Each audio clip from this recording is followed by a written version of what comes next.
तो मूवी की first scene में हमें एक एडवांस दुनिया दिखाई जाती है जहाँ हम रेप्लिकेंट्स को देखते हैं जो कि बायो इंजीनियर ह्यूमन है जिन्हें टायरल नाम के एक कॉरपोरेशन ने बनाए हैं। ये रोबोट पूरी तरीके से इंसानों के तरह ही दिखते हैं और ये रोबोट सिर्फ 4 साल तक ही जिंदा रह सकते हैं, लेकिन इन्हें 4 साल से ज्यादा जिंदा रहना था और इसीलिए बहुत सारे रेप्लिकेंट उनके अंदर के चिप को निकालने के तरीके ढूंढने लगते हैं जो उन्हें 4 साल के बाद मारती थी। अब इसीलिए इन्हें मारने के लिए पुलिस की एक स्पेशल फोर्स रहती है जिन्हें ब्लेड रनर कहा जाता है और ये चीज 30 साल पहले हुई थी और अब हमें प्रेजेंट टाइम 2049 को दिखाया जाता है जहां हम ऑफिसर के को देखते हैं जो कि एक ब्लेड रनर है। मतलब ये रेप्लिकेंट्स को पकड़ते हैं और ऑफिसर के खुद भी एक रेप्लिकेंट्स ही है, लेकिन उन्हें पता था कि वो रेप्लिकेंट्स है और उन्हें इलीगल रेप्लिकेंट्स को पकड़ना है। ऑफिसर के लॉस एंजलिस के पुलिस डिपार्टमेंट में काम करता है और लेफ्टिनेंट जोशी उनका सुपरवाइजर होते हैं।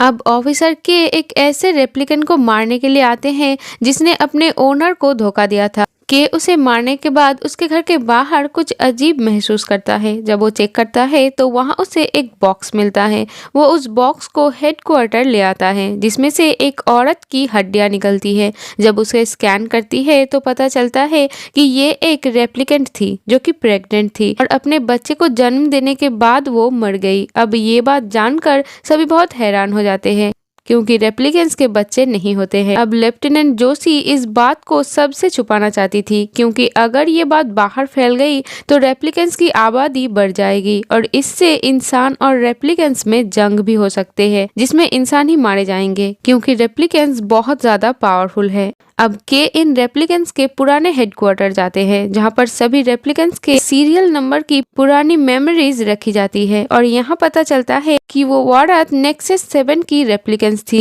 जिसका सिर्फ एक ही मॉडल बना था जो था रेचल। इधर हम साइंस कॉर्पोरेशन के मालिक को देखते हैं जिसका इरादा था कि इंसानों के दुनिया के अलावा बाकी सभी प्लैनेट में भी कब्जा कर लिया जाए, जिस काम के लिए उसे बहुत से रेप्लिकेंट्स की जरूरत थी। पर इतने रेप्लिकेंट्स को बनाना बहुत मुश्किल था और इनके जिंदगी भी सिर्फ 4 साल की ही होती है। अब उसे खबर मिलता है कि ऑफिसर के उनके कंपनी में आए थे। उसने किसी रेचल नाम की रेप्लिकेंट का पता किया जो कि बहुत ही एडवांस रेप्लिकेंट थी और उसने एक बच्चे को भी जन्म दिया था। अब ये साइंटिस्ट पुलिस हेडक्वार्टर से रेचल का डीएनए लाने के लिए कहता है ताकि वो पता लगा सके ये बच्चे जन्म देने वाले रेप्लिकेंट कैसे बनाया जाता है।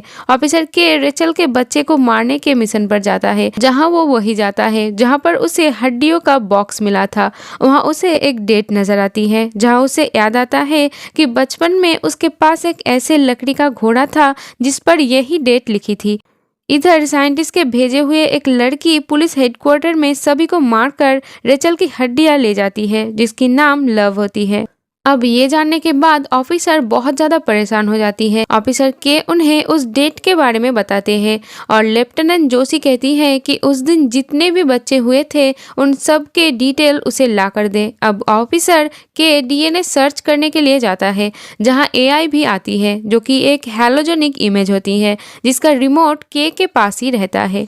अब के उस दिन जन्मे बच्चों की डिटेल्स ढूंढता है तो जो कहती है कि इस डेट पे तो तुम भी हुए थे, लेकिन के कहता है कि ये बस एक इत्तेफाक है, मैं वही बच्चा नहीं हूँ। और रेप्लिकेंट्स के जो यादें हैं वो सारे बनावटी होते हैं। मतलब उसे जो घोड़े की याद आई थी वो एक आर्टिफिशियल याद थी। अब डीएनए से पता चलता है कि उस दिन 2 बच्चे पैदा हुए थे जिनके डीएनए सेम है। उसमें से एक लड़का और एक लड़की थी, लेकिन लड़की की मौत हो गई थी और लड़का बच गया था और वो सैन डिएगो के एक ऑर्फनेज में रहता था। अब के वहां जाने लगता है। अब वो वहां पहुंच जाता है, लेकिन जैसे ही वहां के लोगों को पता चलता है कि कोई बाहर के इंसान यहाँ आ रहा है तो वो उनके कार पर फायरिंग करने लगते हैं और इस वजह से के को इमरजेंसी लैंडिंग करनी पड़ती है और वो बेहोश हो जाता है। तभी वहाँ बहुत सारे लोग आते हैं और के को मारने लगते हैं, लेकिन तभी कोई इनके ऊपर फायरिंग कर देता है और ये सभी मारे जाते हैं और इन पे फायरिंग लव करती है। अब के उस ऑर्फनेज ऑर्फनेज में पहुंच जाता है,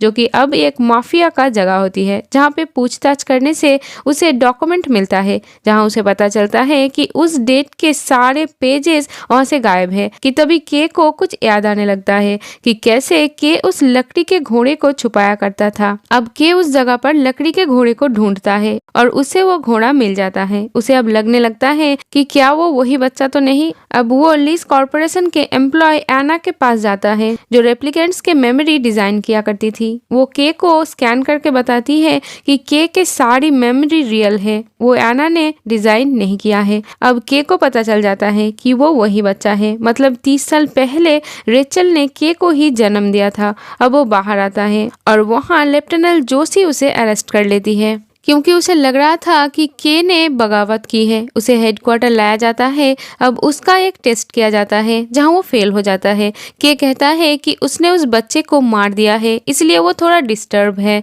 अब घर आने के बाद वो अपना लोकेशन अपने एआई फ्रेंड के मदद से चेंज कर लेता है और अपने हॉर्स को लेकर कुछ टेस्ट करवाने जाता है, जहां उन्हें इस हॉर्स के ऊपर कुछ रेडिएशन का पता चलता है। अब वो एक होटल में पहुंच जाता है, जहां उसे रिचर्ड मिलता है। ये वही रेप्लिकेंट है जो रेचल के साथ रहता था। इधर लव लेफ्टिनेंट के पास आते हैं और उसे के बारे में पूछती है और वो उसे कहती है कि के ने उस बच्चे को मार दिया है।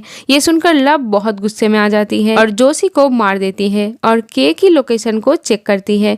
इधर रिचर्ड ऑफिसर के पर हमला करता है, पर वो उसे शांत करता है और रेचल के बारे में पूछता है। रिचर्ड बताता है कि मैं रेचल को बच्चा होने की पहले ही छोड़ आया था, क्योंकि हमारे पीछे बहुत लोग पड़े थे और हमने अपने आप को बचाने के लिए रेप्लिकेंट्स फ्रीडम मूवमेंट की मदद ली थी और उन्हीं के बनाए प्लान के अकॉर्डिंग मुझे रेचल को छोड़ना पड़ा और उन्होंने बच्चे को ऑर्फनेज में डाल दिया और मुझे उसके सारे सबूत मिटाने के लिए कहा गया था। तभी यहाँ लव और साइंटिस्ट के लोग आ जाते हैं और रिचर्ड को यहाँ से ले जाते हैं।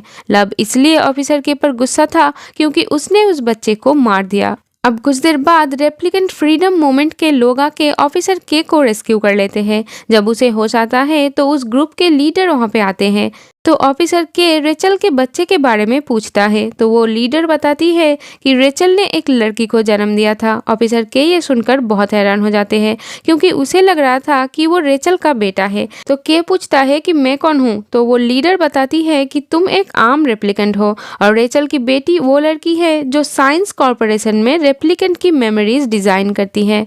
यहाँ हमें ये भी पता चलती है कि ऑफिसर के की जितने भी यादें थी वो उसी लड़की की यादें थी, इसीलिए उसे लग रहा था कि उसने ये यादें डिजाइन नहीं किया है। अब लीडर कहती है कि तुम्हें रिचर्ड को मारना होगा, क्योंकि अगर साइंस कॉर्पोरेशन ने उसकी मेमोरी को स्कैन किया तो उन्हें रेचल की बेटी का पता चल जाएगा। इधर रिचर्ड को साइंटिस्ट के पास लाया जाता है, जो देख नहीं सकता था, पर एक स्पेशल डिवाइस के जरिए वो रिचर्ड को देख रहा था। वो उसके सामने रेचल को ले आता है। ये देखकर रिचर्ड बहुत हैरान हो जाता है। तभी वो कहता है कि ये रेचल नहीं है, रेचल की आंखें इस कलर की नहीं थी। अब वो साइंटिस्ट रिचर्ड को और इन्वेस्टिगेशन के लिए एक जगह ले जाता है, जहाँ पर ऑफिसर के भी पहुंच जाता है और इन सब में बहुत फाइट होती है और ऑफिसर के यहाँ उस साइंटिस्ट को मार देता है और उसके सभी साथियों को भी। और अब उसे रिचर्ड को मारना था, लेकिन वो ऐसा नहीं करता है। वो रिचर्ड को उसकी बेटी से मिलवाता है और इसी के साथ ये मूवी यहीं पर खत्म हो जाती है।